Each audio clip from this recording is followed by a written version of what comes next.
Hey guys, welcome to Brian's Man Cave. So today we have another live chat, and it's happening right now. And I'm happy to have Glen from Glen's Retro Show, who's also a YouTuber just like me, and also loves video games and retro games. He does repairs, he does reviews, he does mods, tips, tricks. He does a whole lot of different things on his channel, and he's really good at it. So his channel has about 1,394 subscribers, which is really good. And, you know, he's just recently passed that threshold that YouTube threw at us. So, you know, that's good. We're all us little YouTubers are working towards that goal right now. And yeah, I mean, I've had little discussions with him here and there through chats on you know, his channel and stuff. So it's kind of cool having him on the show. So welcome to the show, Glen. Brian, thank you for having me on the Man Cave. Yes, and oh, sorry, he also has his son there too. Yep, we have Cole. Cole's here. Hi. Blue is around somewhere. Yeah, He's the third person. He hides. He hides? Is that who's that? You give him a bone, and my dog is gone. He disappears. Oh, it's a doggy. Yeah, Blue the dog. Yeah. Blue the dog. I have a dog, but it's a Chihuahua. She wouldn't put the. So, you know how I do this show. I usually like to throw some questions around. I try and keep it as formal as possible, you know, not just so dry and question answer. Before we begin, I just want to talk a little bit about kind of what I said earlier. YouTube threw a bomb at everybody saying, you know, YouTubers, that, you know, you got to meet this threshold of like 1,000 subscribers and you got to have like, what, 4,000 hours of watch time. I mean, it's something that's been like going all over the place, and you know, so it'd be cool to talk a little bit about that. I don't want to talk too much about it. I mean, we all kind of talk to death about it, going on Twitter and YouTube and, you know, even Facebook and all that stuff. People have just been going on about it. So I mean, it's not detrimental, and I, for one, I never did a video about it. I mean, it's not going to affect me. I'm not going to stop doing what I do. I don't think Glen's going to stop doing what he does either. I don't even know if he really monetizes his videos anyways. So, you know, it'd be cool to kind of bring that up in some of the discussion. You know, it's something, it's the nature of being on YouTube anyways. It is. It's, you know, we're kind of like, I see us as like the third generation of, you know, retro gamers on YouTube. You know, you had the original people like, you know, the Angry Video Game Nerd, and then you had people like, you know, the Irate Gamer. They've been out a long time. You have people that's been making videos since, like, you know, YouTube started. And we're kind of like that third generation coming in. And we're getting a little bit of the shaft with that. They're changing a lot of things. I mean, I kind of made past by the skin of my teeth their minimum requirements for it. And, you know, a lot of people said, I know, like Gamester 81, you know, he says he doesn't make a lot of money on here. And he's right. I mean, at this point, I think I made $50 in 3 years on the channel. So I'm not breaking the bank. I could buy a couple of my tiny arcades up there with it. But to be honest, I haven't even claimed the money. It's just kind of sitting up there. Yeah, you can't even claim the money anyways, right? Because it's you got to have $100 right to claim it. Yeah. Right. But that's not why I was doing it anyway. And when I started doing this, it was really just to kind of throw stuff out to the community. Some of my knowledge I've had, and I've been into these since really 1977 when they first came out with the Apple II. I was 8 years old. So I've been disassembling them and getting in trouble for doing so since then. But I generally got them back together in working condition, so it wasn't too bad. But that's really why I was doing it at first. You know, we're in a lot of Facebook groups. I know, Brian, you are as well, including your own Facebook channels as well. Yeah. You kind of just want to share some of the knowledge. I mean, my son here, you know, he kind of looks at this stuff and he goes, "Dad, these are like, it's like junk," for the most part. Junk. You know, because he's of a generation of, you know, technology's gotten to the point where it's everywhere. But when I grew up, when Atari came out or Pong came out, it was fascinating. You know, it was amazing. So I think between our generation and his, a lot was lost. And that's kind of like why I'm doing what I'm doing. I know Willie's doing, Willie from Arcade USA, you as well. Trying to do this, really to let them know that this stuff, you know, started. This stuff exists and it's cool. Right. I mean, there's a reason why we like it. We don't just like it because that's all we had, because we still like it today. even though there is all this new technology out there, and yes, a single phone has a lot more power in it than any of the systems prior. Right. But we And, still and I honestly think some things have gotten lost over the years. I mean, graphics have gotten phenomenal. I mean, it's to the point now where it's getting almost like photorealistic with all that. And they spend tens of millions of dollars and have hundreds of people programming it. But I do think things have been lost. The gameplay, the simple gameplay of Pac-Man or Donkey Kong, Mappy, those games are addictive for a good reason. They're a fun game. You can just go up to it, put a quarter in, and start playing. You don't have to put 40 hours into it before you start enjoying it. You don't need to. It wasn't you didn't have to dedicate your life to it. You didn't have to like set like a certain time to spend 4 hours in front of it. And the other thing too, I mean, a lot of it was like the social aspects and right. It wasn't all online, right? You would play with friends. You'd actually go to arcades next to you. Yes. You weren't just sitting at home with the headset on, speaking to the best part. The best part was when your friend next to me go, "I beat you in your face." So hard to do it. The internet in your face. I beat you. You mean like Minecraft? Like no one's right next to you. Exactly. They're like in Canada. They're in Africa. Well, he's in Canada too. You can't go. Yeah, I mean you can go. Aha, but it's not. It loses the effect. It's not the same. It's not the same. It's not the same. So there's an advantage of it, and these units are not new. They're old, and to be quite honest, my Atari I've had since 1977 worked great. Xbox, the original one. First of all, to play a game, you had to wait 20 minutes to download patches, and they had a red ring of death. Yeah. Updates and patches. Yeah, I've heard of that. Something about that simplicity that I've always liked. I mean, I do enjoy the new systems, but to me, the classics, there was a lot more heart and soul put into the games. And I don't want to take away from programmers today, but when you had one programmer sitting down for like 6 months, working, 7 days straight to get a game out there, there's a little more personal touch in there. I think also the older games did have you use your imagination a little bit more, whereas today it's way into the storytelling, and there's so much text on the screen, and it's all there's tutorials throughout the game to play it. It's got to tell you how to play the game. It's got to explain things, and it's all the visuals, and it's almost like watching a movie. Like that's the way I kind of think of the modern games. You're more or less watching a movie, and you're controlling some of the elements in there. The older games, nothing. You controlled the entire experience, and whatever you thought was on the screen, that's what was on the screen. Whatever was in your head, it was on the screen. And you look at Adventure. I mean, that's a classic Atari 2600 game. One of my favorites. Oh yeah, a lot of us love it, and it's a square. I mean, it's as blocky as you're ever going to get it. Your weapon is an arrow, and that's it. I mean, and the dragons are big chickens. Yeah, they're chickens. A lot of people say that. Just chickens, It's your imagination taking over, right?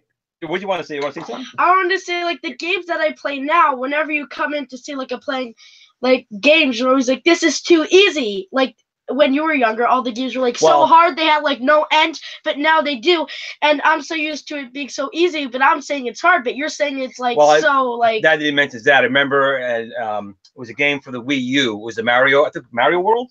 It was where you played it 3 times. If you didn't get through, it give you a free pass to get through the game.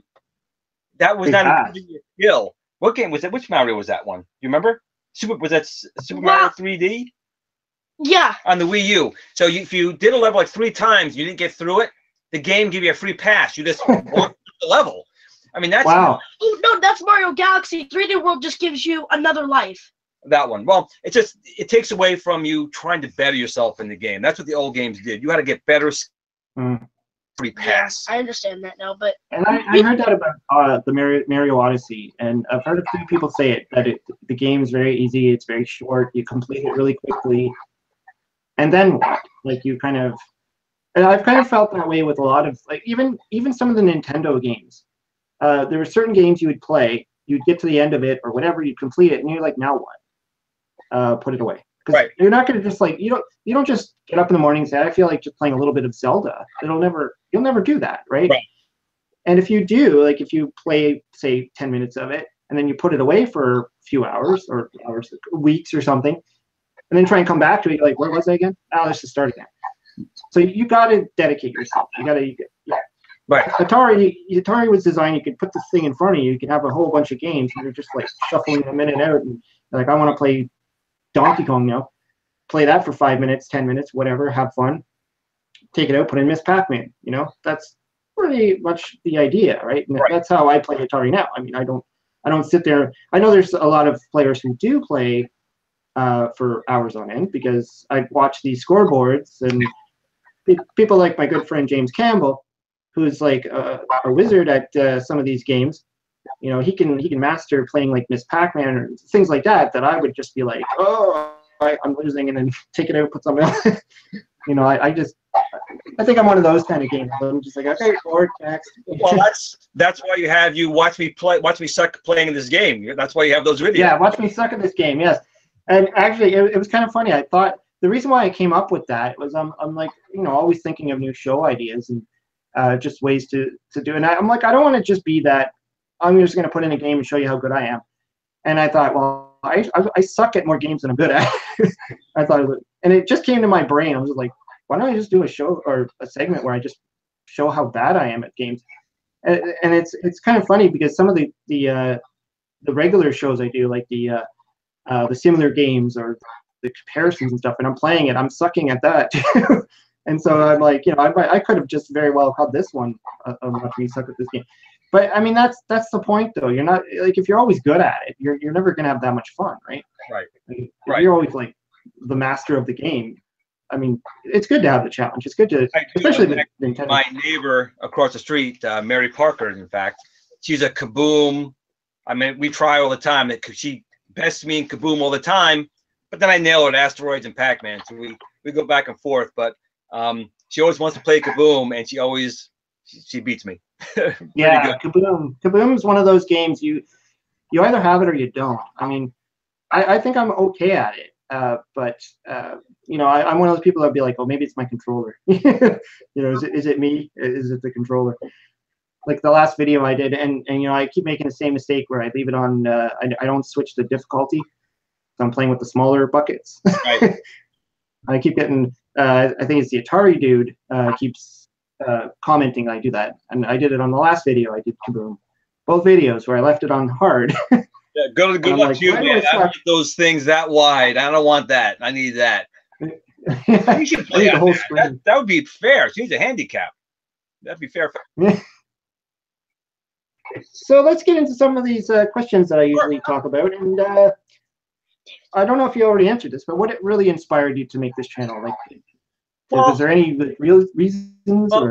Well, to be honest, it's a long story. I have my son here, obviously. I wanted something to kind of do with him a little bit. And honestly, it's kind of weird to talk about, but my wife had passed away 9 years ago. My son was only 3.5 when that happened. And I was pretty, you know, didn't know what to do with myself, to be quite honest. I mean, I knew I had a love for this type of stuff, and I needed something to kind of do. And I started to make a couple small videos of just talking about consoles, and I have to get back into that. I've kind of now gotten into showing people how to modify these into like little Raspberry Pi units, and I'm enjoying that. But I do have so many machines I still have to review here. So for me, it was really to have something to do. I mean, my son and I were home. We don't really go out too much because I work during the day, and you need something you can do around the house. And I was kind of hoping he'd be more involved. He still is involved, but again, he finds he's kind of boring. No, I don't. So if we were doing a Minecraft No. or Hello Neighbor, this kid will be the expert on those two games. No, I wanted to come here.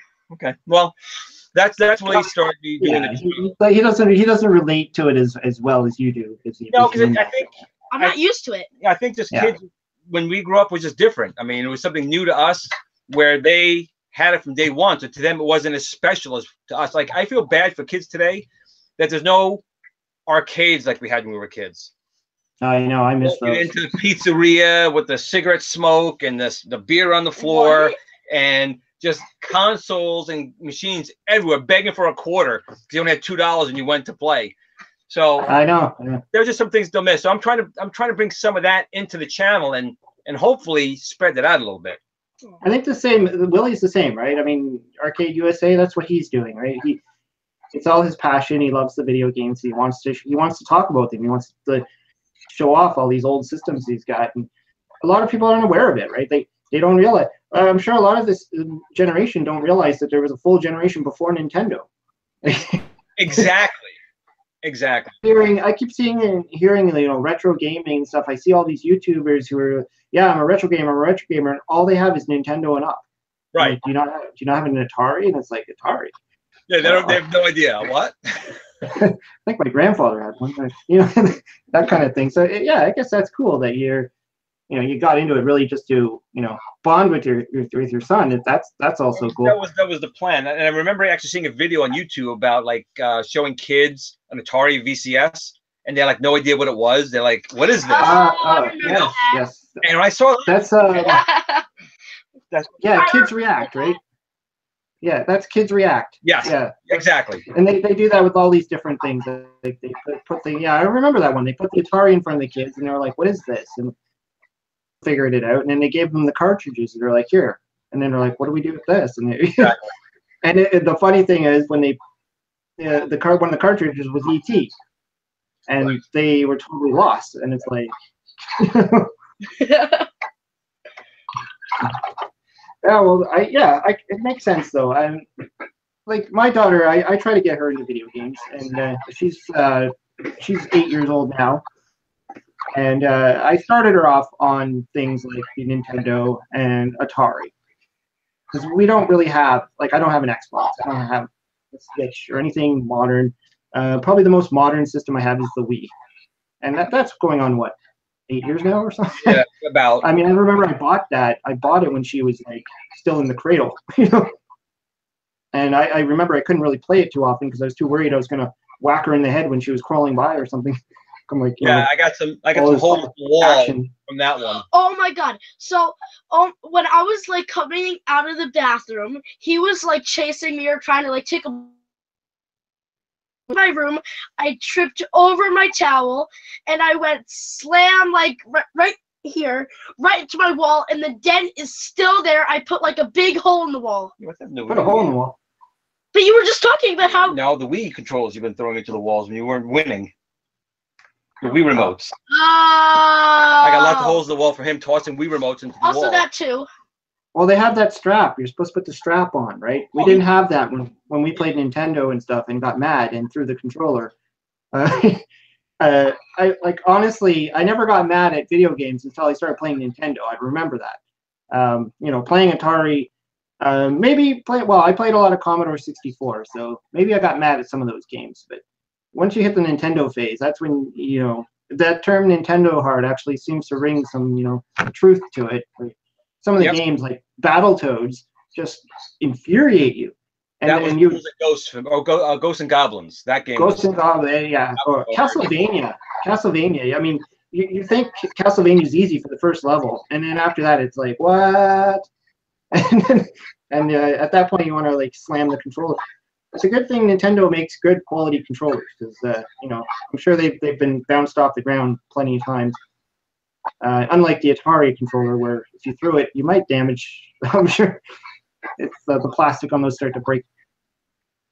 So one of the other questions I like to ask is, so do you watch other YouTubers and for inspiration, and who did you watch in the beginning, and do you take anything from them, any inspirations and stuff like that? Yep, actually, you know what? Again, it was probably, let's say 5 years ago. I was actually just on YouTube. I forgot what I searched on, but I originally saw the Irate Gamer. That was it was actually the ET video that he had done, and I thought he was hysterical. I found out later that there was kind of a little animosity between the Irate Gamer and the Angry Video Game Nerd. But I didn't know that back then. So I was watching a lot of his videos, and then I did find, Ralph, the Angry Video Game Nerd. So I was watching him.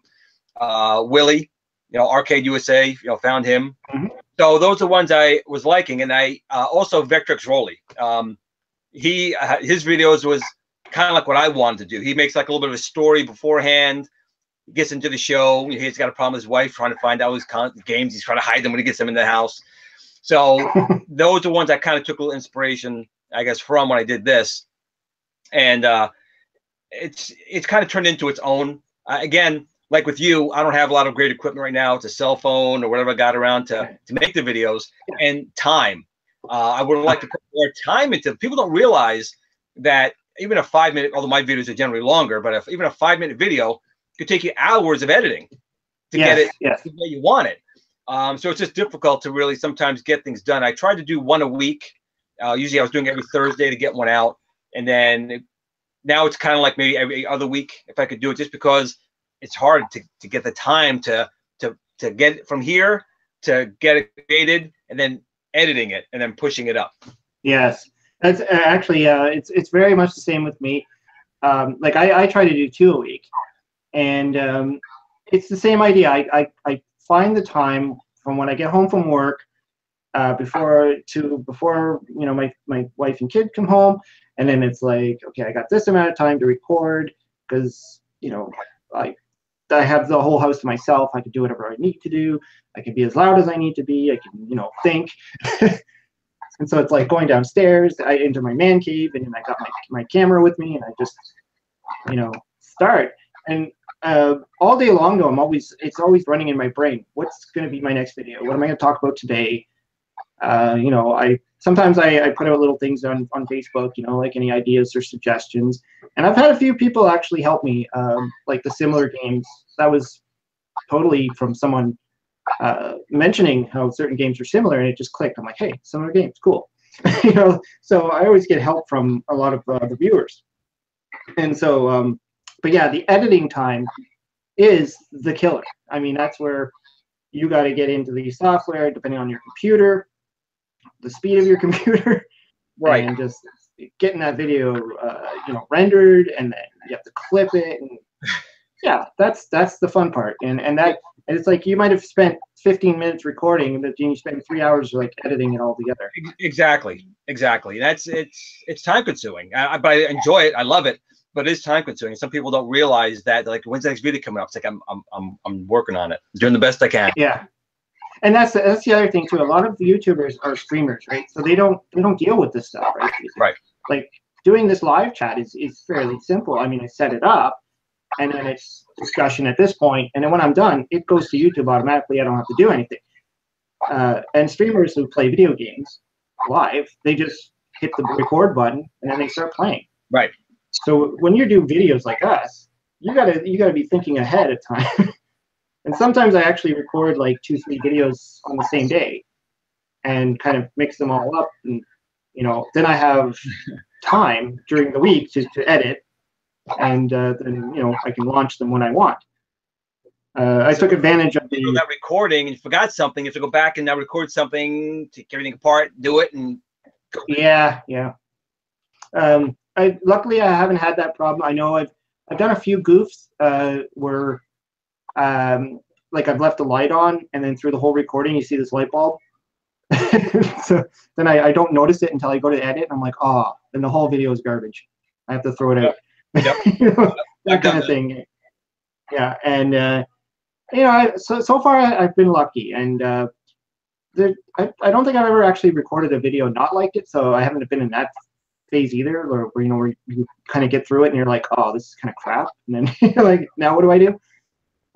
But yeah, I mean, keeping to the 2 videos a week, it's just enough. It's just enough to right now. I mean, maybe if I have time in the future, and that's another thing about being a small YouTuber, and why these thresholds that they're putting on us is going to kill us, because you got to be to hit that 4,000 hours, like a view time, you got to have a lot of subscribers and like a lot of videos. Right. You got to keep pumping them out. Right. And I'm noticing that. That's what they want. I mean, the YouTubers are complaining that a while. You got to pump out a lot of content, and generally you don't want it long. Even you want like 5 or 10 minute, a lot of little videos. I can take mine and make them into multi-part videos and chop it up, you know. But I didn't want to do it that way. It's Glen's Retro Show. I'm trying to make it like a TV episode, and that's going to be a half hour at least. And you know, it is what it is. Yeah, exactly. I do the same. I don't want them to just be these quick little snippet videos or Clickbait. Like clickbait, yeah, or you know, something new comes out, so I just jump on. Like I do it occasionally. I mean, when like for instance, the Atari box, that's been bringing a lot of attention. Well, it's kind of died down now, but when they first announced the picture of the joystick, and it was just a spur of the moment, I'm like, I'm just gonna do a video and, you know, yak about it for 6 minutes, throw it up, and, you know, whatever. But I don't want that to be the bulk of my show. I mean, that's something that it's like a spur of the moment. I got the time. I'm gonna run downstairs, shoot the video. I'll have it edited in like 30 minutes and up on YouTube and forget it. But I don't want to keep doing that. Right. It's just kind of the same as the live stream. Like when I do some video gameplay, which is not the greatest because I use the same platform to do it. But, you know, it's just something else to throw up there. Because I don't know. I'm worried about running out of content, like literally. It's always one of those things. Like you were saying, you've got like all this stuff behind there, but thinking about it, you're like, what if I run out of ideas? Like, we are retro people. I mean, there's only so far we can go, right? And well, I'm finding like there's always something. I mean, I don't worry about running out of content. It's just really the time to create the content to put up. That's the bigger issue. To remember, there's a lot of the retro community is making new products. So there's always something new coming out as well. So there's always going to be something to talk about. Yeah, that's a good point. I do agree. You know, it shouldn't always be. I mean, like stuff with the you know, the new Atari box, which I don't think is going to be quite Coleco Chameleon style, but I don't think it's going to really hit the mark. I think it's too much money for what it is. I didn't even bother making a video on it because there was already so many people have done it on there. Mm-hmm. It's an easy way to get viewers sometimes. You know, people finding out your channel, but I didn't really want to get involved with any part of that because it didn't seem like it was anything. I wanted to get involved. It's kind of true because the one I did, the recent one I did about the joystick, I think I got over 730 views, and that's a lot for my channel. Most of my views are like between 50 and 200. So for whatever reason, that one seemed to get a lot more attention. And it's like, you know, that's where you kind of get discouraged. You're like, well, you know, I put a lot of work into, you know, creating the other videos that I do. And that one was just a last minute, I'm just going to go and blab about something and then, you know, talk about it for 6 minutes or something. And that one gets all the views. Right. Like, Definitely, you have to have a tough skin for that one reason. Because like I said, you put time and effort into making it, and you're not getting what you think would be a more views out of it. So you have to have a tough skin for that, and a tough skin for some of the people out there who are just looking to cause a stir, if you will. Trolls. Exactly. You know, they come around once in a while. I haven't been too bad on it. I'm actually very grateful for the subscribers I do have and the people in the community because they've really been great. But even still, once in a while, one creeps in, and you have to just ignore it. I mean, sometimes they're pretty bad, but you have to say, you know what? Just get rid of it and ignore it and be done with it. But the man cave will grow. I mean, I've been doing this since October, really, of 2015, and I have about 1,300 subs right now, and I'm very grateful that they're taking time out of their day to look at my crazy hobby that I have here. But it'll come in time. You're going to do something at one point. You're going to be spotlighted, and it's going to grow. You'll be surprised. Yeah, well, I guess I am quite surprised at how quickly I have grown. I mean, I started this about 1.5 years ago, roughly, maybe almost 2. And you know, I didn't like. I think I'm almost at 500 subscribers now. Now, I have to admit though, there was a big surge because of that YouTube thing. A lot of YouTubers started to like jump on, you know, subscribe to everybody, and you know, I went in like 3 days. I went up 30 subscribers. That's not going to keep happening, so I'm aware of that.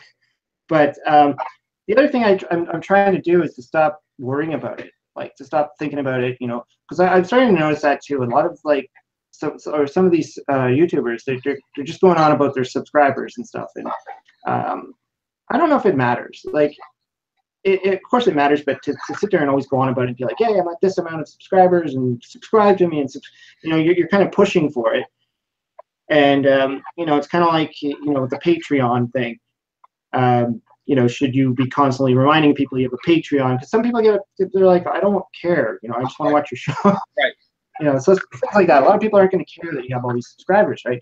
So it's kind of it's one of those on the fence type of dealios, and you're not doing it for the money. You're not doing it for the subscribers. You're doing it because you love doing it. Like, right. We're talking about stuff that we love to do, and you know, for me, when I started this channel, it was like purely one of those things I never thought I'd ever do. Like, I started watching the Angry Video Game Nerd. I remember because I think it just popped up in my feed one day, and I'm like, what is this? And I started watching it, and I started laughing. And before then, I did not watch any YouTubers, I can't say any YouTubers, any retro game YouTubers. And so I was like, you know, this is kind of funny, you know, and I never thought I'd ever have my own show. Like, it was just totally out of my element. And I thought, I don't even know how to do video. I wouldn't even know where to begin. And somehow I just did it. So it's kind of cool. I mean, and you know, you have a passion for. You know, there's a lot of other people that share what you enjoy, and that's what I like about it. Between the subscribers that I do have and the friends that I've made, it's, you know, just people sharing the same thing you enjoy, whether it's, you know, retro cars, sports, or Mm-hmm. you know, retro games. Yeah, actually, the community is the big thing. I mean, I got a bit of that because you know, my car is a classic car, and I'm part of a group for that, and I see the dedication that a lot of people are, you know, have over it. And I actually even did a video on where I went to one of the shows. It was a British car show, and I got to meet all of these people that were really passionate about it. And it's like, you know, all these people are like speaking the same language, and it's cool. And then that's what I noticed about doing this show as well, is meeting a lot of people through like chats, like online chats, and through Facebook and Twitter and stuff, and then doing the live chats. You really do realize there's a lot of people that are into the same things that you're into. Right. And you get to really relate to people. So it's actually pretty cool. Like, I've met so many people just doing this alone. Right. That I probably would have never known. And they're generally the friendliest people too. They're really, you know, just friendly, good people. Yeah, yeah. And then, you know, that's also what makes it difficult too, is when you're like when you try and advertise. I don't know if you do any advertising. Like, not really advertising, but just, you know, promoting. No, and I don't do anything like that. Like, you don't share your links anywhere. I don't do any advertising. Oh, he's got the shirt on. You know, I've been really thinking that. I've been really considering that to create a Brian's Man Cave shirt. You know, my logo square right here. So I always wear, you know, cool shirts, but I thought it would be fun to just make a Brian's Man Cave shirt. Absolutely. Yeah, I mean, why not? You want to say something? What do you want to say? I want to say, in the comments, I was looking, and David from the Atari 5200 podcast wanted to say hi to both of you guys, and he said that like a 2-hour podcast takes like 6 hours to edit. How long does it usually take for you guys to edit videos? I feel very bad for my co-host David on the podcast, because between Steven, Bob, Peter, and myself, we do all the talking. But Dave is the guy who goes back and edits everything. And let me tell you something. We could talk from 9 o'clock till midnight, and this poor guy has to go back and do all that editing. Wow. And we talk.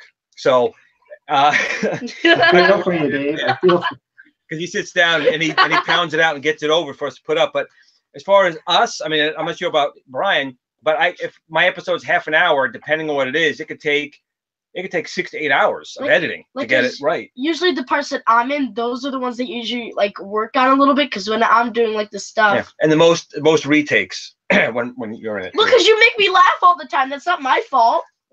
Do you guys script, or do you just start the camera rolling and just start talking? It's scripted up here, and then we kind of think of things along the way. But it's like kind of both ways. We probably should storyboard it, but you know what? That's more time. Yeah, like That's right. we write something on the chalkboard, and we're just like, oh yeah, let's do this. That's that. Yeah, I thought of it when I first started doing this. I thought, am I going to do it live, or not live, but essentially, or am I going to write a script and then, you know, But my problem is first of all, my memory is terrible. So I always have a hard time remembering stupid things. And so if I wrote a script, I would literally be like this, or you'd see me like this the whole time, and that would look terrible. And so I just said, forget it. I want mine to be candid. I'm going to just, my shows can almost be live. That's how unscripted they are. Now, that doesn't mean I don't trash things, because sometimes I start talking, I talk for like 2 minutes, and then I'm like, this is crap. And then I just stop it, and I'm like, forget it. Start over, right from the beginning. Like, I don't want to stitch, parts of the conversation together. I might do it if I've, did a huge piece of it and then thought it was really good, except for one little thing. Then I'll modify that. But I try to be, right out of my brain. And unfortunately, the problem with it is sometimes what I say might not always be accurate, or maybe I miss a few details, and then I notice it during editing. I'm like, oh, I forgot to say something. Like, oh, really wanted to say something. I'm like, dang it, why didn't I write it down? But that's just the way it is, right? I feel your pain. And then I feel like, hey, there's always another time where I can do another video and mention it again in another video. So, there's nothing wrong with going and revisiting things. Not at all. Not at all. There's been times I've done that too. I'll never forget on my Atari 5200 video I done. The joystick is a 360-degree joystick, and I said 365, and it just killed me every time I hear that. I'm like, ah. But it goes 365 degrees. Yeah, the extra Atari was so good they put 5 extra degrees in a 360 degree. Yeah, but that must have been the problem with it. Yeah. Yeah, and I've done that too, where I've said the wrong word, and I'm like, I hope nobody notices that, because that's the kind of thing where people are gonna be a smartass and put it into the comments, and it's like, oh, you said this. I'm like, oops. Tell them that was the Easter egg. You were seeing if anyone was listening. Yeah, that was the point where I'm like, okay, I know you got that far, but because you're always wondering about that. One thing I wanted to talk about too is you started the Tiny Arcade page on Facebook. Yes. Right. Yeah. So what is all that? I mean, I know I've seen a bunch of the posts. So why the Tiny Arcades? Like, is there something? That goes back a little bit. I can't remember exactly when it was, but I remember Neil Henry. Neil Henry runs the Old Made New Facebook forum, and I remember. Oh yes, I remember seeing. I have one actually right over here. Let me grab it for a second. Pull this down here, and what Neil does, Neil actually takes the old Coleco toys, and he turns them into these Raspberry Pi units. And I saw this on Facebook, and eventually I found myself over on the Old Made New forum, and I was fascinated by it. And that's kind of what got me hooked now into making all my Raspberry Pi units that I do. And when the Bridge Direct had come out, he had then started that page. And I said, when these Tiny Arcades come out, I'm like, you know what? These are going to be hot too. And I want to be able to do modifications and start a community with them. So I started the Tiny Arcade fan page with that. And I'm kind of partnering a little bit with Neil, with the Old Made New, Bridge Direct, Tiny Arcades, and now even JR. And JR is doing 3D printed little machines like this. So it's really, again, just another way to get people to start talking and bonding with these things. Because you think you have all this information in your head, and you see a post of someone took one of these and made something amazing out of it. Yeah. A friend of mine, Bruce Yeager, does his great decals. I mean, he does this beautiful decal artwork, and he makes these things look 10 times better. He actually just made, again, one of these machines that I built here. This was a Bridge Direct unit. It was actually originally a Rampage that I converted to 2 joysticks, but I am no good with artwork. So this is now plays Crazy Climber and Robotron, and he made this great artwork for me. I could never do this type of thing. I could do the electronics, I could do the hardware, but stuff like this I can't do. So someone to do the artwork. Exactly. So without these type of forums, I would never find these guys and have these things made. So that was one part. The other part was, again, having the channel that I have. My hope was to build a relationship with At Games, the Bridge Direct, Tiny Arcades, and Dream Gear. And my hope was, because again, this gets expensive. You can see, I mean, this is only part of what I have. You see here that I paid out for sure. Yeah. And I buy a lot of these things to review for other people. If I don't want them, I buy that because I know someone's going to want to go out and get it, and it gets expensive. So I was trying to build a relationship with these other companies and hoping that with these type of fan pages, they would contact me. I contact them, and either A, get some information on new stuff they're coming out with, or maybe get some review units. And unfortunately, that never happened. Except I did have a little a contact at games. Unfortunately, the gentleman's not there anymore, so that kind of fell through too. So my hope was just to try and get some review units. I mean, people, again, this stuff is not cheap. Even these those Minicades are like $20-something in Canada, for sure. Those ones like the Centipede and Pac-Man and stuff and Cubert, and I've looked at those. I've seen them in Walmart.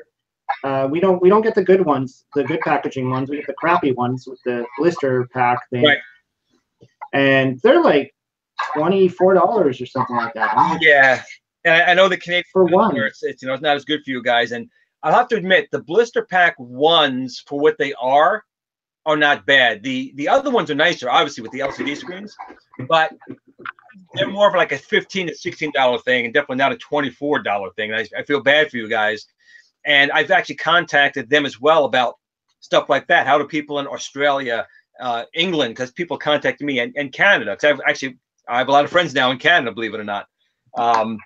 When people ask you if you have a girlfriend, I say, no, but I got friends. I got guy friends in Canada. It's not a girlfriend.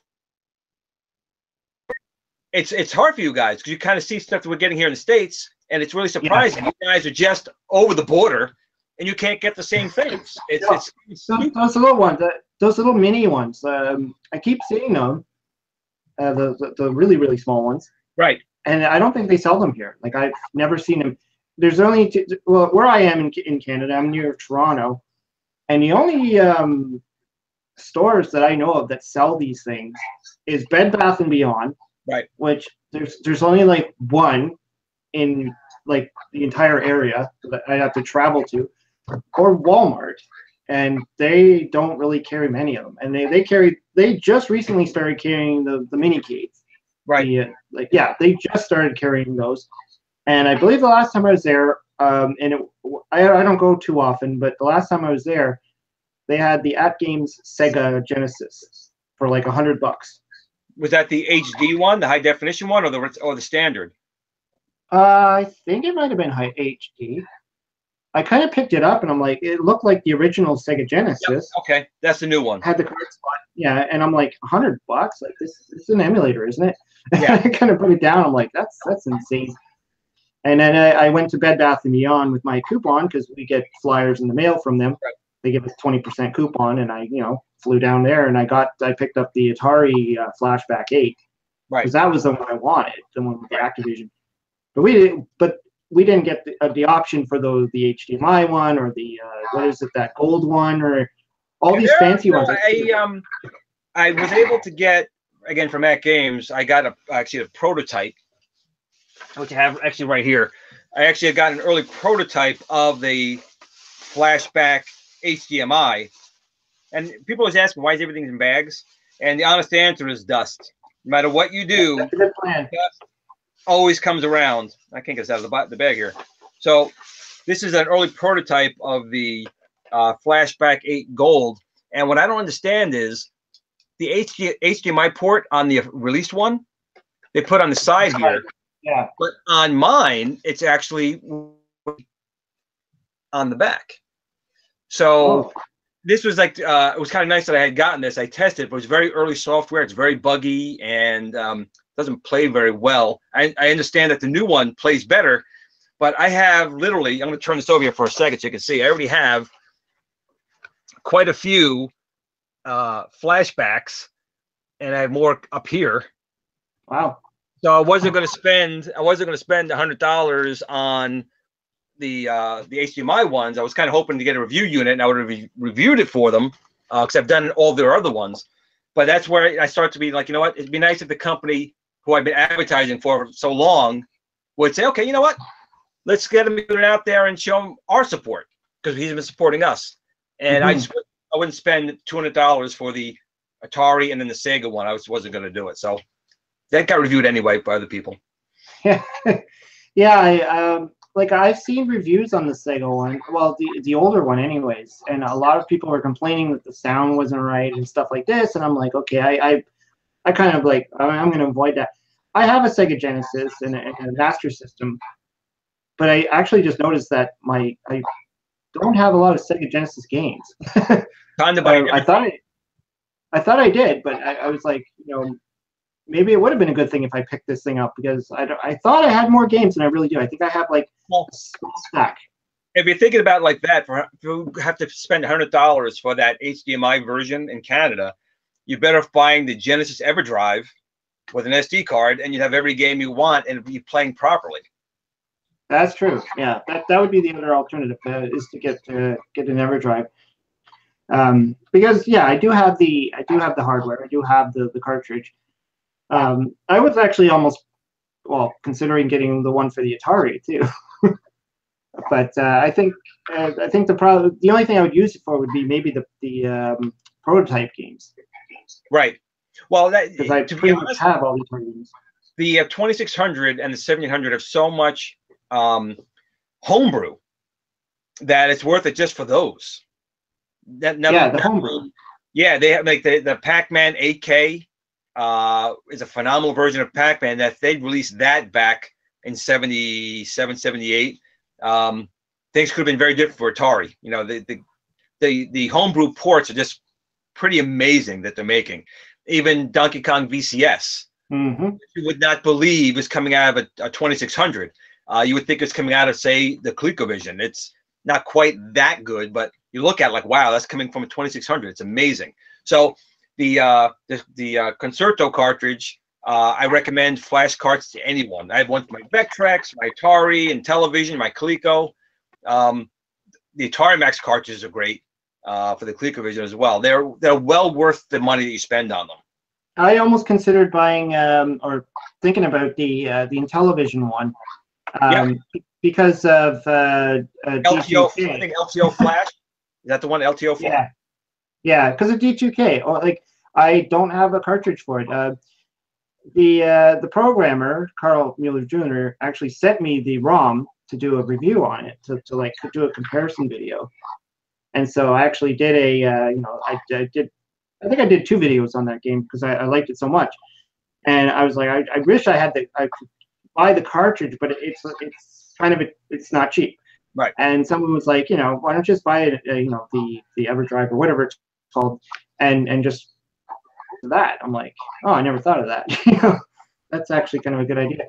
But that would probably be the only. I think I don't know, but that might be the only game I'd end up putting on it. So I was like, is it going to be worth it? Because he does actually have a Miss Pac-Man for Intellivision, which I have yet to spend some time on. I was actually thinking of doing that one as well, doing a video on that. So maybe maybe it would come in handy. And it's the same thing I was thinking with the Atari, like the homebrews, like you said. There's Halo, Halo 2000, or whatever it's called, right? That's exactly right. You don't need an Xbox. You got the 2600. Exactly. And I mean, at the same time, though, I can use the emulator. I mean, I have Stella on my computer.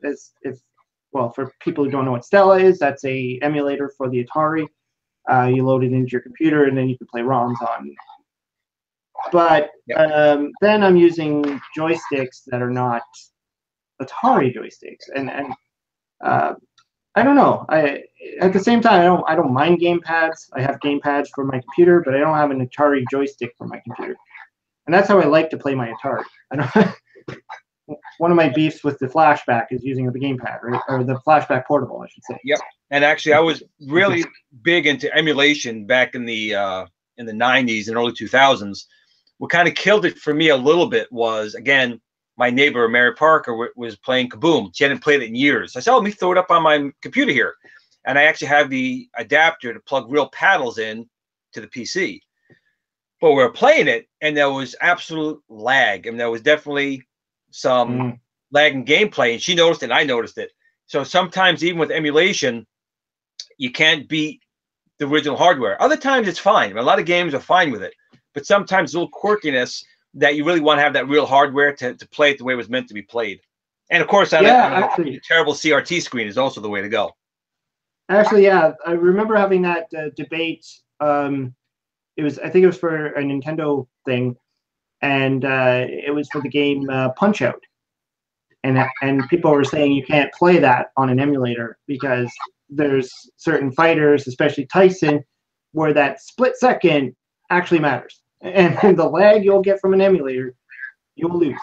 Right. And I thought, I didn't realize that at the time. I didn't realize that emulators had a lag like that. I thought emulators were almost the same. But then it's like the games I always played on the emulators didn't have that. I didn't have that issue. Mind you, I kind of noticed it a little bit when I was playing Super Mario 3. I did a really long stream of playing Super Mario 3 for 4 hours. I sat in front of my computer playing it, and I started to notice and that didn't happen when I played it on Nintendo. So obviously there's something going on there. There's a couple things that do it. Sometimes it's the hardware, the processor speed, but I actually find if it's a Windows emulator, you generally get more lag just because of all the back-end processes than if you're running it in Linux. You've got a Linux emulator there. But again, for the most part, if it's just playing it like a kid coming in playing it would never know the difference. Yeah, people have been playing for years would. That's how I started my daughter off playing on. We have a little a laptop computer for her, and I loaded it on there, and so she's been playing a lot on there. And but I also hook up the Nintendo from time to time so she could play it for real. But it's just more handy because I could load the emulator up, put it on the computer, be like, here, go nuts. I'll be watching TV. Because that's it's just something for her to get into it. And it's easy gameplay. It's easy gameplay for a kid to come in and just start playing. Exactly. Well, that was my whole thought too. I mean, I don't know. I don't know how some of these kids play these more complicated games because I can't play them. I get confused. And I thought, introducing her to Atari or Intellivision is going to be a lot easier, I would think, than them trying to pick up a modern game. But I don't know. I don't know if that's true because she's playing things like, what is it, Minecraft. I still don't understand that game. Yep. Yeah, your son probably totally into it. He left, man. He's playing his Minecraft now. He's gone. Yeah, that's what I mean. Yeah, I can't wrap my head around that. I don't understand it. I had Legos. That was the same thing to me. Yeah, Legos. Exactly. I'm like, what are you doing this? You're just running. I don't get it. But then again, I've always been bad at 3D games. I mean. When the Nintendo 64 came out, and I didn't buy one right away. I bought one a lot later when it was cheaper. But I was terrible at any of the games that were all three-dimensional. Like Mario 64, I can't play it. I can't play it. I'm a 2D player. Then I will see a review from you on you can't play this game. What you actually suck. When I first conceived the idea of watch me suck at this game, I thought the first game I was going to do was Mario 64. That was in my brain. I'm like, I'm going to do Mario 64. I think at the time though I didn't have it set up or anything like that, and I had to think, okay, I had all these other systems, and so the first one that came to mind was auto racing, Intellivision. Yeah, because I own would just crash. that disc of death. Yeah. I was, and actually doing that video, I got some advice from someone saying, I can hear the problem. I'm like, what? It's like I could hear you're lifting your thumb up. I'm like, you're not supposed to, So it was actually pretty good that I came up with that, and then get some advice on how to play it. But all the other games that I've done, I'm trying not to pick games that are too obvious. But yeah, Mario 64 because. I don't know. It's the 3D world. I can't visualize. And when I what was it, Zelda for the N64, the first Zelda that came out on that one. It took me a long time just to get halfway through that game, a very long time. And I'm like, is this normal? Like I hear people like, oh, I completed that in 2 days. I'm like, is it me or what? I think it's us. I had the same story, deja vu. Guys, like I finished this. It took me 3 months. I did that in 3 hours. Like impossible. And he said, no like, okay. I haven't been brave enough to try the Wii version of Zelda. I don't even know if it's any good. I'm just like, nope. Too much time. yeah, if it was like 2D, like the real Zelda, like the flat, that type of thing, maybe. But yeah, I don't know. Yeah, that's just not going to happen for me. So with your just going back to your Minicades, do you Yes. actually sell these things, or Well- do you just do them for hobbies? Well, That's what I was always wondering. Well, my again with Neil Henry, after he had done his, my thought was when I first saw the original Pac-Man from Bridge Direct, my entire thought back then was, I'm going to turn these into little Raspberry Pi machines and I'm going to sell them. Of course, I had never done anything at all at that point. Once I got it done and went through the whole process of it, again, it was a learning process as well. It was a lot more involved than I thought, mostly not from the electronic point of view, but I'm a bit of a perfectionist. And filing everything down to each connector was in there perfectly. It took me way too long.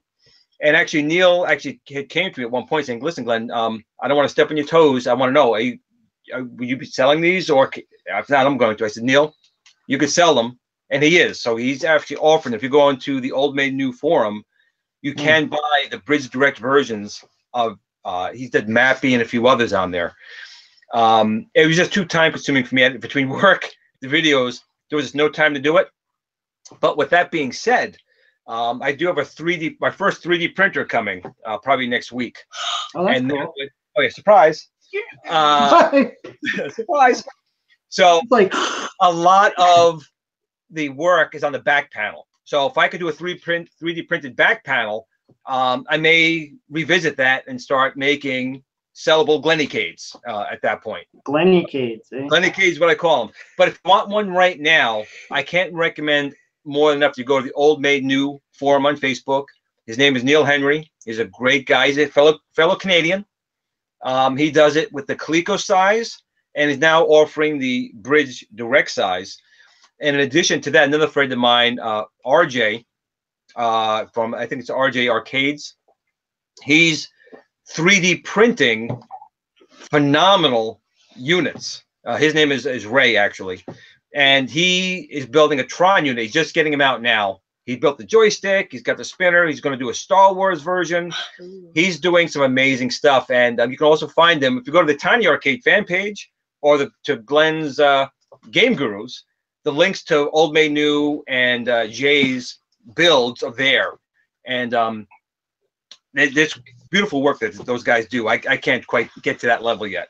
So as far as me building, no. But if you do go to my channel, I do show you how to make your own. I have a couple videos, actually 3 videos, on how to take a Pac-Man or a Space Invaders, any one of the Bridge Direct units, and convert them into one. Just takes a little time and blood, sweat, and tears, but you can definitely do it. A little bit of soldering skills, I'm assuming. A little bit, yes. Yeah. Actually, that's something I was going to bring up too. Is when you're into a lot of these retro games, the systems and all that, you almost have to. It's almost a requirement to have some sort of like skills to get into the system. To even if it's just a quick repair, it's always handy to have that skill. Yes. Because you are dealing with systems that are like 30 plus years old. Right. Even those Coleco, those things you were saying, those Coleco minis. Yes. I mean, those are, when did they come out? Like early 80, 82. Those guys. 82, yeah. And I will say, I've been burning my fingers in soldering since I was a kid. But I'm going to see if I get a shot of people can see these guys here. I got, I know some people hate them, but the Virtual Boys, I actually really like them. But there's a problem with the Virtual Boys with their displays. And what happens is they actually glued the ribbon onto the PCB. And in time, that glue's been drying off, and displays have been dying. So there is a website for the Virtual Boy, right? And there was a guy in there. His name was Runner Pack, and he would be the one who would repair them. Vectrex Rowley, I found the video from him. You would send him your displays, and he would solder fix them. So I'm like, you know what? I'm not that good at soldering. At least I didn't think I was. So I said, I'm going to contact Runner Pack, send my displays, and have him fix it. And I started talking to him for a little bit. He goes, Glenn, let me tell you something. You can do it. I says, dude, I don't know. He goes, it's really not hard. And I'm going to tell you the same thing. It's not as hard as you think. So he showed me. I was trained by him on repairing the Virtual Boy. He wanted me to actually join him to fix them throughout the country. Just didn't have the time. But the point I'm getting to is people think these things are very hard to do, and the really is you need to make sure your temperature's not too high, and you need a good flux and cleaning. The hardest thing I've seen having to be done was actually my ColecoVision itself from '82. Those suckers were hard to desolder the components and put on. But what I did in the beginning was I took some old IBM motherboards that no one cares about. There's a zillion IBM motherboards. And you practice on that for a few minutes. Once you see where the heat comes in and the solder gets drawn to it, once you learn that technique, it applies to everything. I can solder a fine-pitched CPU onto a motherboard now because the solder is going to be drawn to those copper pads. They don't want to stick to everything. And if they do, go over with the soldering iron, it'll take away the blobs. I may actually do a video actually on that, like a 101 on soldering, because it's really helpful for a lot of these projects. And it's not as hard as people think. They get afraid. They think that it is, but it's really not. I think my problem was I had too many memories from high school of trying to do electronics class and really being like really failing at the soldering. And the thing that I had to do, like the Atari 2600 I have, well, I have a few of them, but the Light Sixer I have, I bought off of a guy on Atari Age, Alan. And he sent it to me. He said, I got a working Light Sixer, because I told him, like, yeah, I want an original. I want a Woody Atari, because I had a Junior, but I'm like, I want an actual real Woody Atari because they look cool. Is there any way I can, like, because I knew he sold them, I'm like, can you do like a trade of some sort? So I actually sent him one that I had that wasn't working. It was a 4-switch Atari, but it didn't work. And I said, how about I send you that and a bunch of games, and you send me a good one that works? And he did that. So he sent it to me, and it worked when I plugged it in. I started playing it, and all of a sudden I went to a black screen. I'm like, oh crap, what happened? It was working. And so I emailed him, and I was talking to him, and he's like, oh, it sounds like it's the resistor. He's like, you could either send it to me again, pay for the shipping and all that other stuff, send it to me and I'll fix it, or you can do it yourself and I'll mail you the part. I'm like, uh-oh. I kind of panic. I'm like, what do I have to do? He's like, oh, it's easy. You just, solder it in there. And I was like, but I'm like, okay, it's going to be so much easier if he just mails me this little tiny 50-cent part than for me to package up this Atari, ship it off to him in the States, and then he's going to have to do the work, and then he's going to have to ship it back. And I'm like, oh my God. Customs. And yeah, so what I did was I just like what you said, I hit YouTube, and I'm like, there's got to be someone out there that talks about soldering, and I found someone. And actually the advice, like what you said, finding old electronics that, garbage PCs or whatever, doing the practice on that. I read a lot about that. I learned about the tools and stuff. And so surely I'm like, I can do this. I went out, bought a soldering iron, and I actually pulled it off, and it was kind of fun. I documented it, and I did a whole graphic at the end of me, like, here's me starting the project, here's me halfway through, here's the finished product, all the way to the point where I plugged it in. I'm like, success, And I was like so proud of myself. I soldered something. It's a good feeling. You brought something back. It's a good feeling. Yeah. And it's like, to me, it's like, this seems like a mandatory skill for if you want to be into these machines, because you either have to know somebody who could fix it, or you have to buy a new one. And by new, I mean old, because new anymore, right? Well, that's the thing too. When you buy these consoles, I mean, they're old. They're 30, sometimes 40 years old. You may have something working for 10 minutes, and then, like you said, you get a black screen. What do you do? Mm-hmm. Yeah, my ColecoVision. I'm noticing, like, certain games I put in there, and it just always looks like crap, no matter how much I clean the games. I'm thinking, what if it goes on me? Or I have a VIC-20 right now that doesn't work, and I don't know what to do. The ColecoVision, there's two things you could check easy enough. A lot of times when you get those graphic glitches, the first thing you want to check is that power switch. The power switch has two rails on it. It's got a 12 and a 5-volt rail. And if it's not getting a good contact on those, my friend, that can give you a lot of graphic glitches. If that doesn't fix it, the next thing it's going to be is most likely your video RAM is starting to go bad. And you can either, I know you're not big on soldering, you'd have to replace all the chips on there for the RAM, or you can put an F18A VGA card, which is great. That bypasses everything, and it will probably fix it. But if it's just on certain games, like once in a while, open up your ColecoVision and just clean out the contacts for your power switch. And almost all the time that fixes it. I mean, sometimes it is the RAM, but a lot of the graphic glitch is just that power switch is dirty. Well, yeah, what I noticed is, like, I think the last time I did a video with ColecoVision, probably was my River Raid video. I did a comparison because one of my viewers, he sent me the River Raid for the ColecoVision, and I did like Atari, Coleco, and I think Commodore 64. And I remember, for whatever reason, that one worked. River Raid worked. But when I put in like other games, it was like half the screen was this, and then I had to take it out, and then I was cleaning it and putting it back in and out, and then, so certain games were working fine and others were not. So it was kind of weird. I'm like, if is it just the games? Is there something wrong with the Coleco? And so I try not to use the Coleco too much because I don't want to, wear it out. Because I'm like, I don't know what I'd do if this thing busted on me. Another thing, actually, it could be, and this is, I'm waiting for a guy to send me one. The power supplies in the ColecoVision can be a little finicky. And there's a gentleman, I think he's in Spain. They're making a small little adapter. You can use a cell phone power plug, and it will convert it to positive 12 plus and minus 5 volts. So it's a little plug-in adapter, because it could also be a power supply too. But fortunately, very soon there'll be a replacement for that.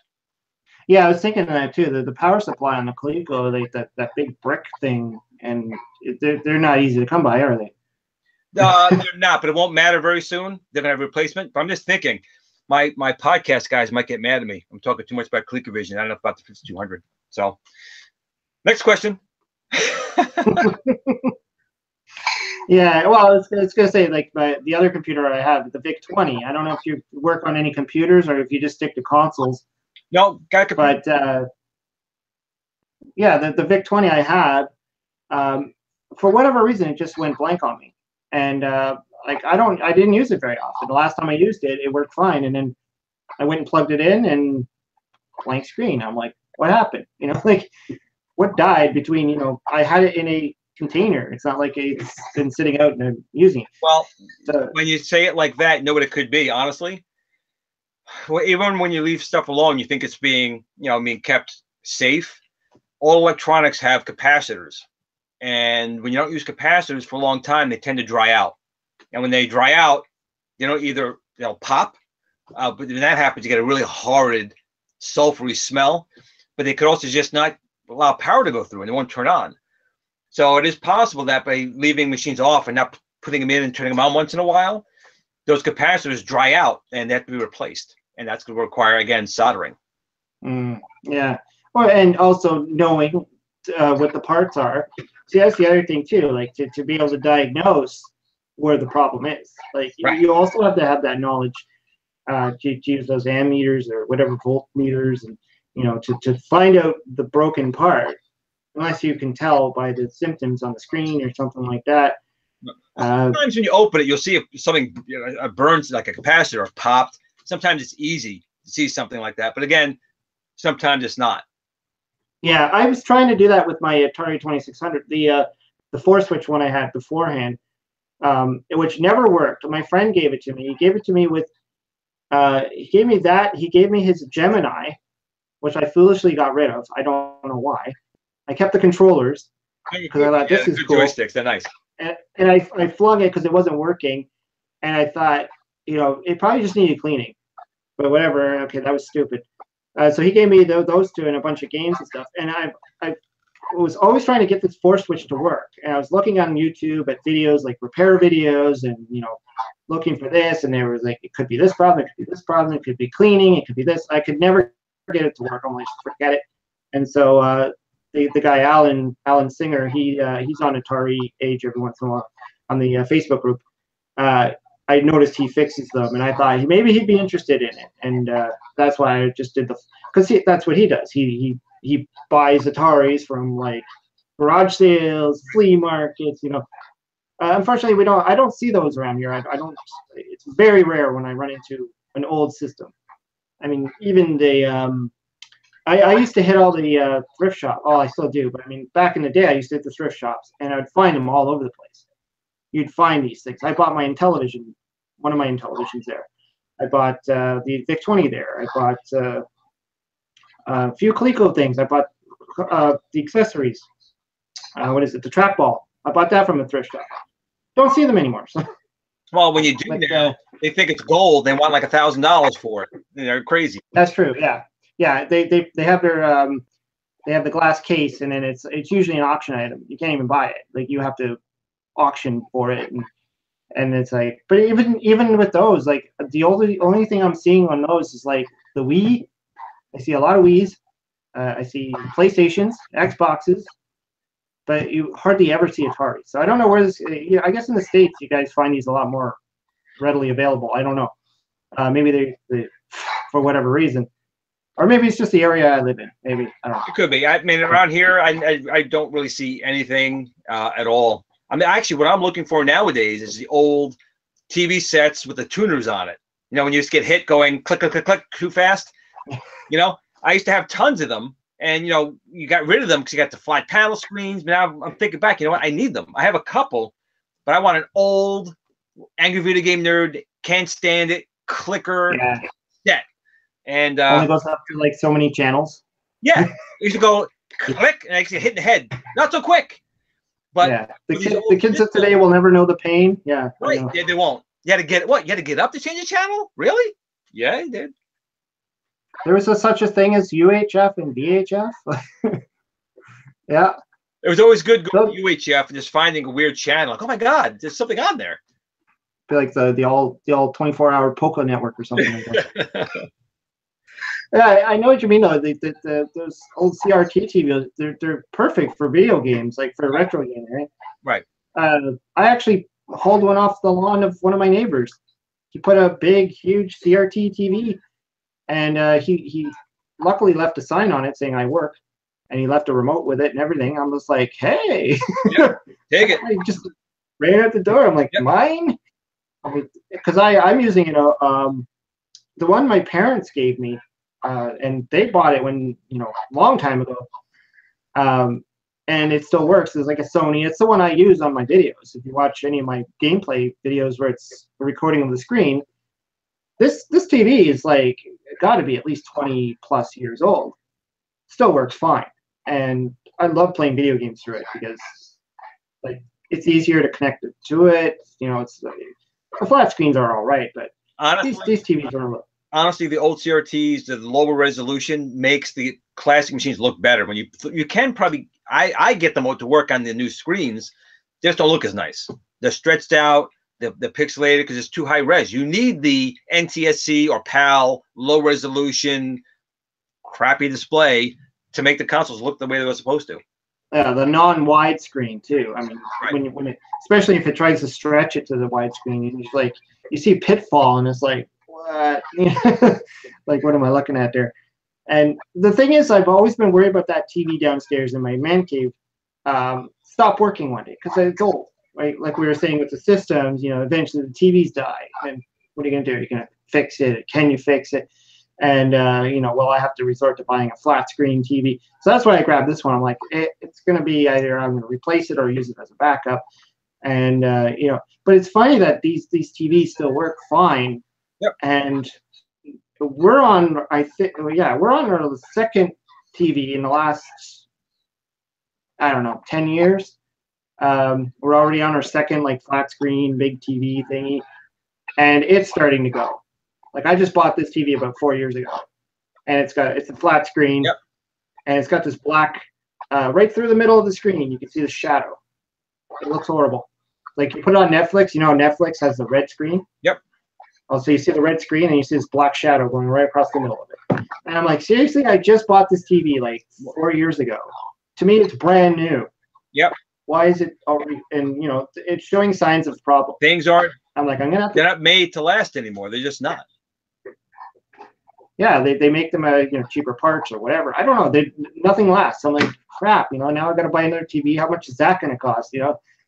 I'm thinking that TV in the basement, it's over 30 years old. It has to be, and it's still working. Like I don't get it. Like But that's the thing, right? That's, you know, the old systems are built to last. Like you said earlier, you said, you know, the Xboxes, they stop working. The hard drives fail on them.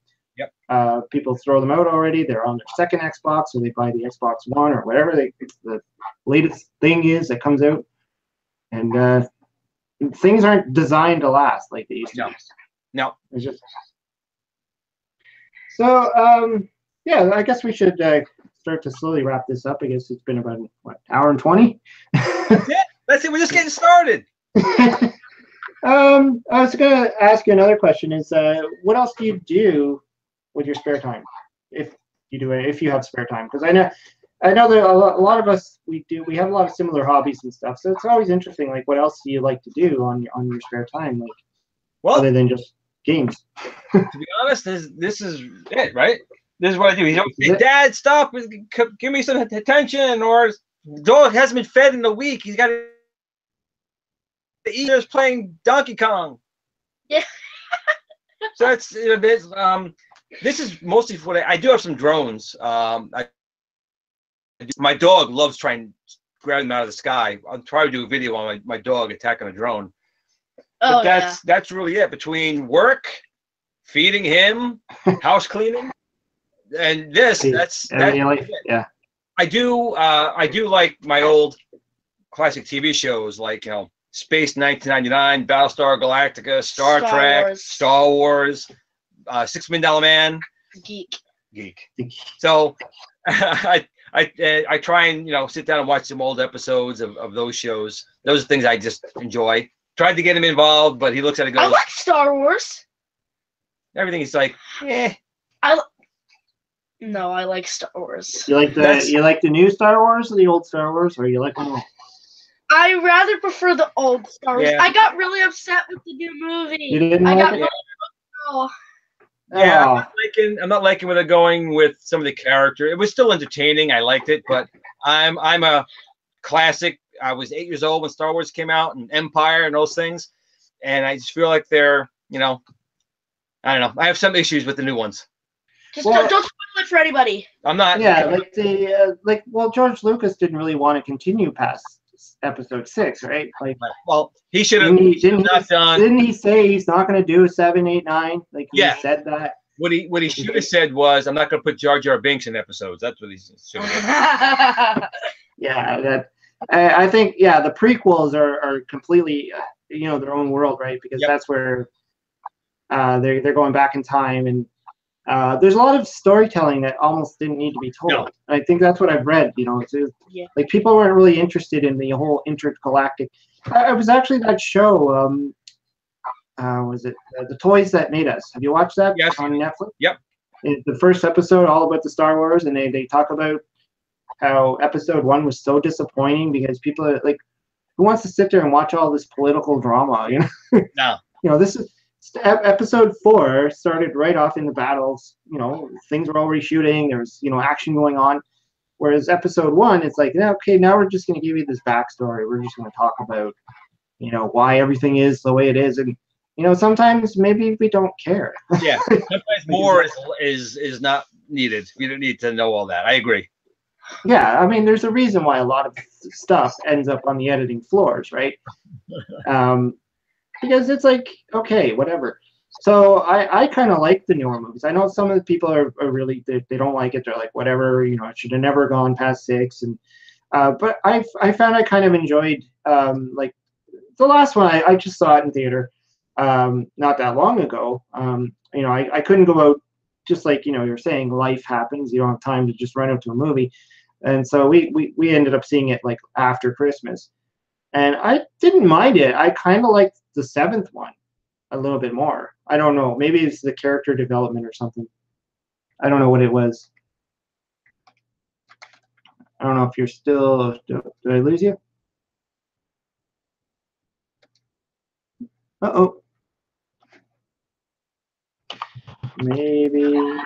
Oh, we're back. Oh, okay. Oh, yeah, the joys of live recording. Even my house didn't want to talk about the Star Wars movies.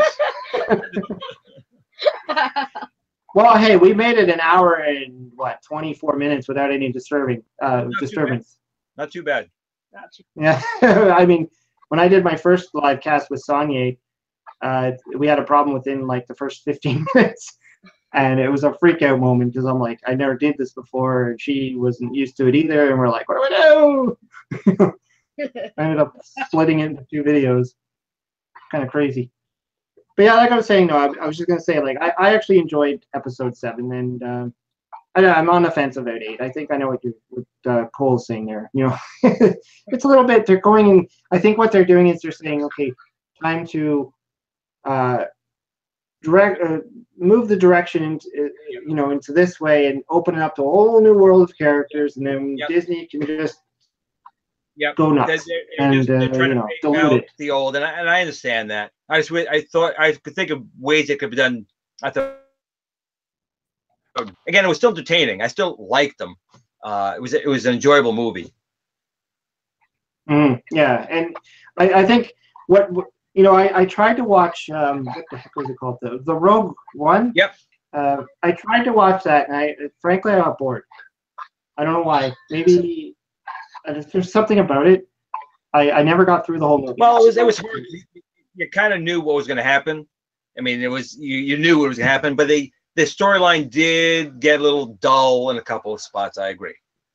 Yeah, and you felt like there wasn't really the villain in there. Like Darth Vader was in there for what? Didn't he show up for like 15 seconds or something like that? Yeah, and actually originally he wasn't even in that much, but when they did the test screening, there were enough bad information saying he wasn't in there enough. That whole end sequence was done just to appease them. So that end sequence wasn't even in the film originally. It was like the best part. It was the best part. I thought so. Well, that's the thing. I felt like I was just waiting for Darth Vader to show up, and I was kind of like, I'm bored. I kind of turned it off. I was like, nah. I find when it comes to these types of movies, the thing that makes the movies is a good villain, and that's why I got him. What? Hey. And actually, the one thing that kind of just came to my mind is as I was reading. I don't know why I don't know if you watched the reboot of RoboCop or if you watched any of the RoboCop movies. I did. I was a big fan of the original. Yep. First one, I don't mind the second one. Third one, I forget even existed. But I watched the reboot, and I was a little disappointed, and I thought it was kind of slow, and it was I couldn't put my finger on it. And then I was reading a review online, and someone was saying the same thing, saying that it's like the real problem with that movie was the lack of a good villain. The first original RoboCop with Peter Weller had Clarence Bodiger in there being the main villain. He was a really good villain too. And that's what made that movie, having that good villain. The new one didn't have it. And so I figured with Star Wars, it's going to be the same thing. If you get the good villain, I would say the only reason why I liked Star Wars Episode 1 was because of Darth Maul. If it wasn't for him, I probably would have hated that movie. Yeah.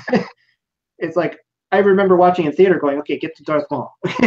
Enough of the Jar Jar Binks, enough of this, Gun City stuff and the politics. Get to the good stuff. Get to the villains. Get to the sword fighting. That's what I always felt. And so that Rogue One just didn't have that. And right, I agree. I thought, whatever. And the newer movies now, you got Kylo Ren, so you still got that kind of thing. And I don't know what direction you're going to go with that, and what's going to happen. The original is always the best. That's right. That's why I'm the best.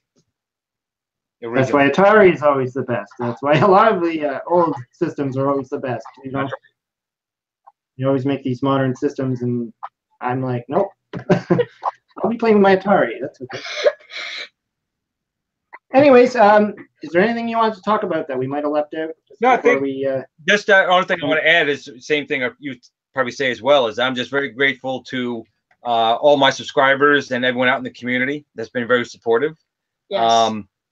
They're a great bunch, and I can't thank them enough. And knowing you as well, Brian, I mean, you're a good guy. We've known each other for a little bit. You have a good channel going on, and I know that you're going to get up there, and then YouTube's going to eat some crow. Yeah. yeah. I mean, this whole YouTube thing, I think I let it get to me in the beginning. When I saw the email, I kind of got frustrated. Of like, what the, because you feel when you start the channel, you feel like you're kind of moving towards a goal of some sort, and it's like, I know I'm not going to make money. We all say the same thing. We're not in it for the money. We know we're not going to make a lot of money, but you kind of have an idea in your head that one day you're going to make some money. So when they cut you off of the little measly 10 cents that you would get, right. it's just a kick in the teeth. And you're like, right. really? Now first they started that that software where it starts to determine whether your content is suitable. Oh yeah. Really hitting a lot of YouTubers hard. Yep. Because you literally do a video, you put it up there, and it's like, you're not, this content's not good enough for advertisers, and you can request a review if you have like 1,000 views on it. Right. So, come on. So it's really not fair. There goes 1,000 views that you're not going to get paid for because their little bot was like, and there's no consistency to it either. I mean, that's the key. That's the key. The algorithm they're using is not consistent. No. You put up these things where it's just like me talking about a video game, and it's like not suitable. It's like, why not? It's some of them I kind of knew it was going to happen. Like when I did Bomb Squad for the Intellivision, I'm like, okay, I'm going to put the word bomb in there. So right away, that's probably a keyword that's bad. But I'm like, I can't really title the video any other way. That's the game's name. It's called Bomb Squad. What am I going to do? Right? It's a very good game. Exactly, and I think it's still marked as not suitable. And it'll probably always be that way. Speaking of that, I had a video I had done on the GoTech drives, which is a way to load floppy disks from an SD card or a USB drive. And a gentleman on the Amiga forum, it was called Flash Floppy. Flash Floppy is the name of the program. It's a free version. And it's a great application. And originally, I think I had Flash Floppy as one word, and I changed it. I don't know why I did, but I changed to Flash and then Floppy. And that Flash part of it, they flagged it as like pirate software, and they booted the video. It took about a week, and then I contested it, and they gave it back. But yeah, there's no consistency. It was fine up until I changed one wording, and then they took it down without actually knowing what it was about. That's interesting. Yeah, like I've heard of, like when I was on Twitter with a lot of these YouTubers, and some of them were saying like they were actually showing the titles that they had, and there was nothing in there that was bad. In fact, you mentioned the No Swear Gamer. I think we talked about him. Yes. Yep. He did that video where he was talking about this whole issue, and he actually brought my channel up and a few other channels in there, and it was like an inspirational video to say, keep going, keep doing what you're doing. And he told me on Twitter, he's like, the ironic thing is that video got flagged, and it's like, really? Like, what's so in that title that's not suitable for advertisers? I don't know. And sometimes they go away. Like sometimes you do it, or it comes up saying it's not it's flagged, and then the next day it's fine. So, but like I was saying though, in the end, you said you've been doing this for what, 3 years, and you got $50 from third YouTube? Season. We just did our third season episode last week, right? Yeah. Like that. I think you just had Blue's birthday. Yeah. And I think for me, like doing this for now over a year and a half, I think when I looked last time I checked, it was like $27. And it's a good question. It's like, what happens to that money now? Because you can't claim that because it's not right. $100. So you can't claim it. So I'm never going to be qualified to get that money until I hit $100. But I can't hit $100 until I hit 1,000 subscribers and 4,000 hours of view time, and then I can get it monetized, and then I can start bringing it back. So that means I might never see that money ever. Yeah. Well, not a big deal. I mean, $100, before you retire, you have $27 waiting for you. Yeah, maybe. If like you said, if the channel can grow, I don't know. And if I can keep going, if I can keep doing my thing, if I can keep getting it up there, maybe one day, or other than that, you really go into other means, like you go into like Patreon, or you go into I know I heard one guy talking about rather than money is more benefit is for people to send stuff. You know, he had a PO box. He's like, that's going to do more good for me if you send donations. Right. It gives me content. Right. If you send me a video game, if you send me something like James Campbell sent me Centipede, and I was able to do a video on Centipede, the Atari. And I've had a few things sent to me. So I was like, that's actually a little bit more better than trying to gather a little bit of money from YouTube, because right. Like you said, after 3 years, you get $50. You might be able to get one game. Yep. Maybe. Minicade or something. Or, I don't know. Well, with the 20% off at Bed Bath & Beyond, I can swing it. Yeah, exactly. That just justified me to buy that flashback, which has come in handy. I have to admit, it's actually come in handy for me playing that the flashback, because some of those games I don't have the physical cards. Right. So I used to use the portable and hook that up to the TV. And if you've ever done that, it's not the best. Right. You're using a portable. Well, I know there's always been a lot of hate aside from the Flashback 2, because the Flashback 2 is actually recreated hardware. So that's the best one. Yeah.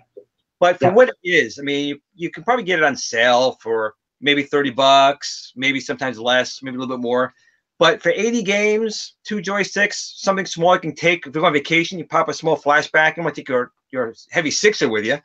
They're not bad. I mean, you got to take it for what it is. And for what it is, that's what I talked about in my video when I talked about emulation. Is it worth it? And these flashbacks, there's so many love-hate people out there.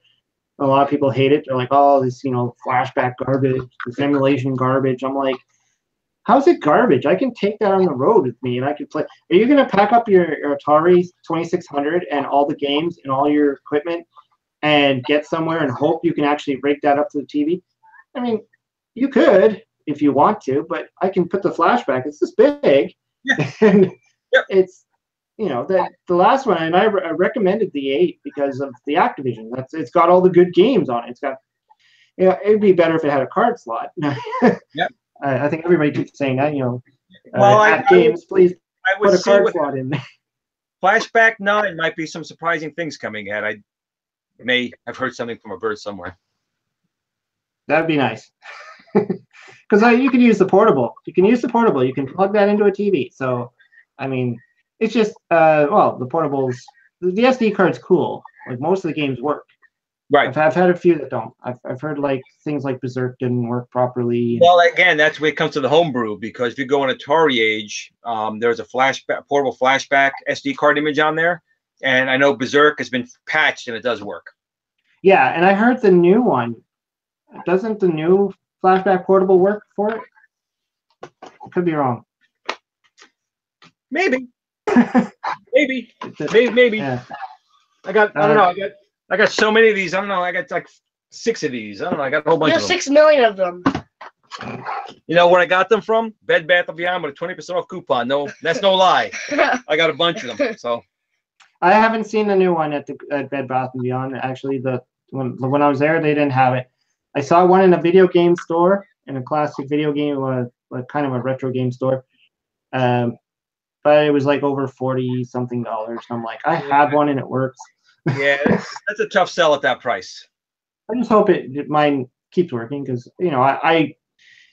it's a great system to have when you're on the road for quick. My daughter plays it a lot, actually. When we have going on a car ride, wherever we're going, I can throw that in the car and she'll play. She's been playing Montezuma's Revenge. We had Mexican the other day. We had the same thing. And what's the other? Well, she likes Freeway, but what was the other one? Pitfall, I think. Some of the games I put on the SD card. So yeah, she likes some of the old stuff. Anyways, I think hour and 40 minutes, pretty good. That's it, man. That's it. The Atari 5200 podcast was just getting started at that hour and a half. That's nothing. Yeah, actually, the Intellivisionaries, their podcasts go for like 4 hours? You know why? I think because they're great systems to talk about. Yeah, a lot of stuff, and I remember, I think I've only actually listened to a full one once, and it did take some time because 4 hours. It's not That's like watching The Godfather with commercials. Well, Brian, But yeah, I I mean, want to thank you for having us on the podcast. Yeah. It was great. It's Or a the live stream. podcast. It's a live stream. Live live cast. It's a live Right. Yeah. cast. This is live. Anything can go wrong. I just want to say, It's I was just gonna a lot say, of fun. what's the game called that we always play? The one like right here. It's like the Streets of Rage. Oh, he does like the Sega Streets of Rage.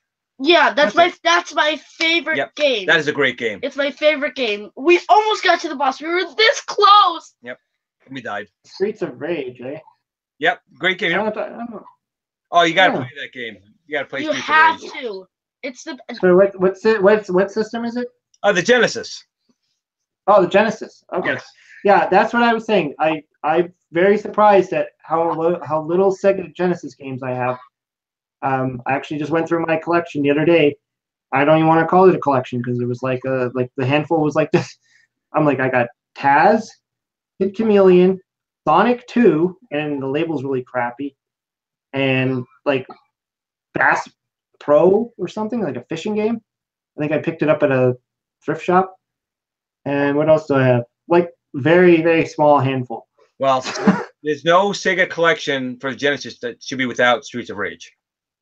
Yeah, it seems like when I need. Actually, when I was at the store that I was telling you about, I was asking, I was like, I need to expand on some of my more, what I consider newer systems, the N64, but Super Nintendo and Genesis.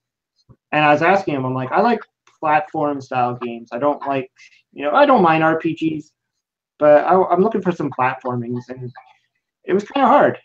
He was like, there's some like the Sonic games and all that, but I'm like, I really need to start expanding on my Genesis and N64 or Super Nintendo, not N64. Right. That's definitely something I need to look into, and I need, maybe some of the viewers can start throwing some suggestions at me, because I would like to expand and do a little bit more Genesis stuff, do a little bit more Sega related products. And even the Super Nintendo, but I just got to find the right titles, the ones that I actually enjoy doing. It's kind of, I've been playing too much Super Mario Brothers. Like, even on the Super Nintendo, I put in the All Stars. It's a good game. So you get sucked into that for a while. I can see that. Yeah, and my daughter loves Mario Brothers, so she likes watch. She loves playing Super Mario 3. She loves playing even Super Mario World. She was playing that for quite a while. And frankly, I'm not that good at it. So I grew up with the first three, and didn't really go too much further beyond that. But anyways, yeah, it's been a lot of fun. It was cool having your son Cole there. Great doing that.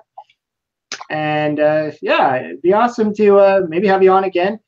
I know in my last live cast, I did talk about maybe getting a bunch of people together, because that would be cool.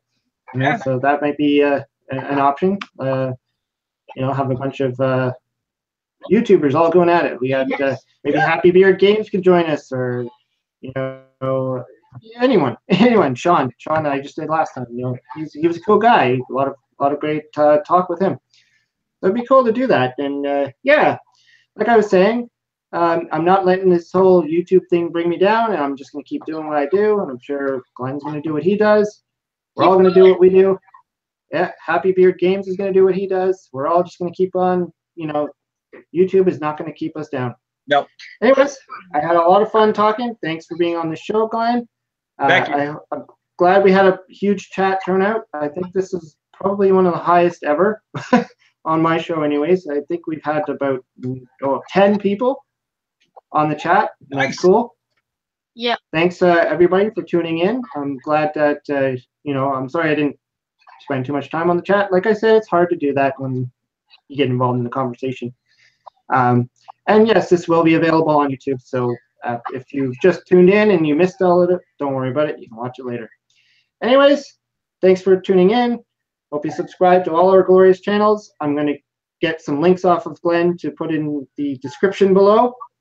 So any of the stuff we talked about earlier, the Minicade Facebook group, any of the Atari 5200 podcast, I want to get all those links and put it down there. So if you're interested in it, you can click on it and find that information. Anyways, Talk to you guys later. Peace out. Bye.